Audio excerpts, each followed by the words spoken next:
bukan kriminalitas, tidak boleh. Pasalnya pun tidak jelas. Halo Bedegers.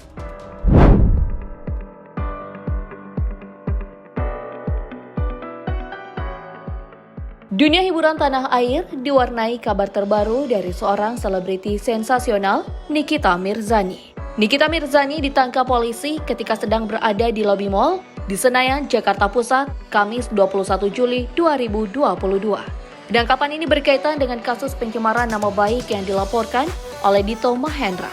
Lantas bagaimana kelanjutan kasus ini? Mari kita bongkar.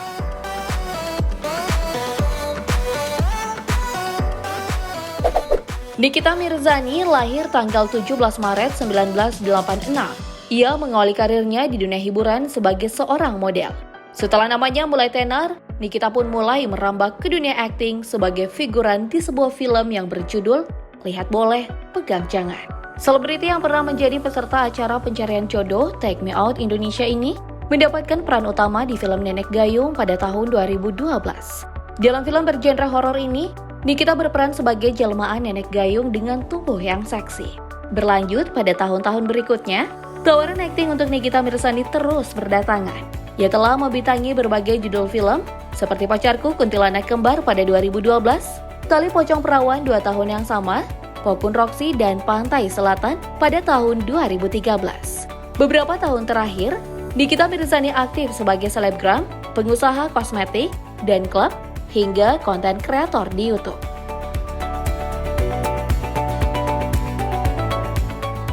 Selain terkenal karena karya dan profesinya, perempuan yang akrab disapa Nyai ini juga terkenal dengan kehidupan pribadinya yang penuh sensasional. Nikita Mirzani yang pernah menikah pada tahun 2006 dengan seorang pengusaha dan dikaruniai satu orang putri bernama Laura Mezani Naseru Arsy. Namun sayangnya pernikahan ini kandas setahun kemudian. Lalu pada 11 Oktober 2013, Nikita kembali melangsungkan pernikahan dengan Sajat Okra, seorang pria berkebangsaan Selandia Baru. Dari pernikahan ini, ia dianugerahi seorang putra bernama Askar Rakila Okra. Nikita pun bercerai pada 16 Februari 2015 lalu. Nikita Mirzani juga seringkali terlapor polisi karena keributan di media sosial dengan beberapa artis, seperti mendiang Julia Veras, Jenny Cortez, dan Zaskia Gotik. Tahun 2012, Nikita pernah terlibat kasus penganiayaan terhadap Olivia dan Beverly Sandi. Kasus ini membuat dirinya ditahan polisi selama 50 hari sebelum mendapat penangguhan penahanan dan dikenai wajib lapor. Setahun setelahnya, Nikita terlibat konflik dengan seorang mahasiswi asal Bandung bernama Fitri Srihandayani. Lalu pada tahun 2015, ia sempat ditangkap Bareskrim Mabes Polri di Hotel Kempinski, Jakarta, bersama dengan 2 orang mucikari dan seorang model.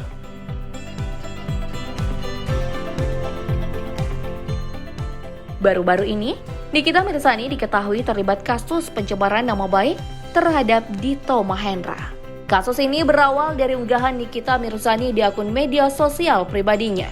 Dalam unggahan ini, Nikita membagikan tangkapan layar pemberitaan disertai nama Dito Mahendra yang diduga memukul petugas keamanan. Isi unggahan ini dipermasalahkan oleh Dito Mahendra. Namun Nikita tak merasa bersalah sebab dirinya hanya membagikan artikel melalui media sosialnya. Di sisi lain, pihak Dito Mahendra berasa tindakan Nikita ini sebagai pencemaran nama baik. Dito Mahendra membuat laporan polisi pada 16 Mei 2022 melalui kuasa hukumnya Yafet Risi.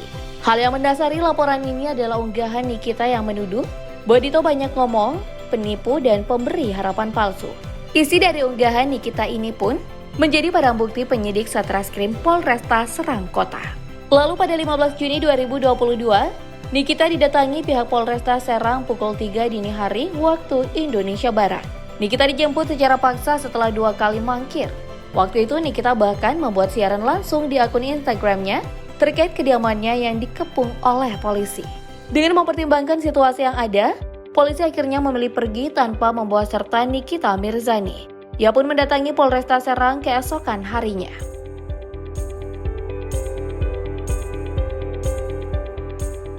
Sebuah surat penetapan tersangka Nikita Mirzani beredar di grup WhatsApp pada 17 Juni 2022. Surat penetapan status tersangka ini tertera tanggal 13 Juni 2022 dan ditandatangani Kasat Reskrim Polresta Serang Kota, AKP David Adi Kusuma. Namun menurut penuturan pelaksana tugas Waka Polresta Serang Kota, AKBP Wahyu Imam, Nikita Mirzani belum ditetapkan sebagai tersangka. Pernyataan ini berbeda dengan Kejaksaan Negeri Serang. Menurut Kepala Seksi Intelijen Kejari Serang, Raskinil Jusar, pihak Kejaksaan telah menerima surat pemberitahuan dimulainya penyidikan dengan terlapor Nikita Mirzani pada 10 Juni 2022. Bersama dengan surat ini, Raskinil Jusar juga mengungkapkan bahwa telah menerima surat penetapan tersangka Nikita. Selanjutnya 14 Juli 2022, polisi melakukan penggeledahan di kediaman Nikita Mirzani di kawasan Petukangan. Saat itu Nikita sedang tak berada di rumah. Penggeledahan ini dilakukan oleh polisi dari Polresta Serang Kota dan mencari alat bukti kasus yang dilaporkan oleh Dito Mahendra. Alat bukti yang berhasil disita polisi yakni 1 unit iPad milik Nikita. Lalu seminggu setelahnya, Nikita Mirzani ditangkap oleh penyidik dari Polres Serang Kota Senayan City. Pada saat penangkapan, Nikita sedang bersama anak bungsunya yang berusia 3 tahun. Pada saat penangkapan, Nikita Mirzani dan ketiga anaknya sedang menunggu mobil di lobi mall. Lalu ketika hendak dibawa menggunakan mobil polisi, Arkana, anak bungsu Nikita, menangis dan tidak ingin dipisahkan dari ibunya. Hingga pada akhirnya polisi meminta Arkana untuk ikut masuk ke dalam mobil polisi.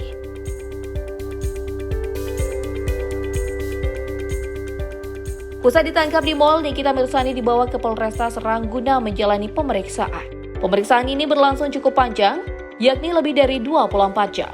Sebelumnya, Nikita mangkir 2 kali pada pemeriksaan sebagai tersangka di tanggal 24 Juni 2022 dan 6 Juli 2022. Ketika sedang menjalani pemeriksaan, Arkana tertidur di ruang penyidikan kepolisian karena kelelahan. Setelah melakukan pemeriksaan terhadap Nikita, polisi sempat mengumumkan penahanan 22 Juli 2022. Pihak kepolisian bahkan sudah berencana melakukan pemeriksaan kesehatan sebagai standar prosedur bagi tersangka yang akan ditahan. Pihak Nikita Mirzani kemudian mengajukan penangguhan penahanan melalui kuasa hukumnya Fahmi Bahmid. Penangguhan penahanan ini pun dikabulkan dengan alasan bahwa Nikita merupakan orang tua tunggal atau single parent yang harus mengurusi ketiga anaknya. Oleh karena itu, Nikita hanya dikenakan wajib lapor 1 kali dalam sepekan dan menyanggupi hal ini. Diungkapkan oleh Fahmi Bahmid bahwa kliennya akan bersikap kooperatif pada pemeriksaan selanjutnya. Menanggapi hal ini, Nikita Mirzani membantah bahwa dirinya menjadikan anak-anak sebagai tameng agar tidak ditahan. Dia bahkan mengaku siap dan tidak keberatan ditahan oleh pihak kepolisian.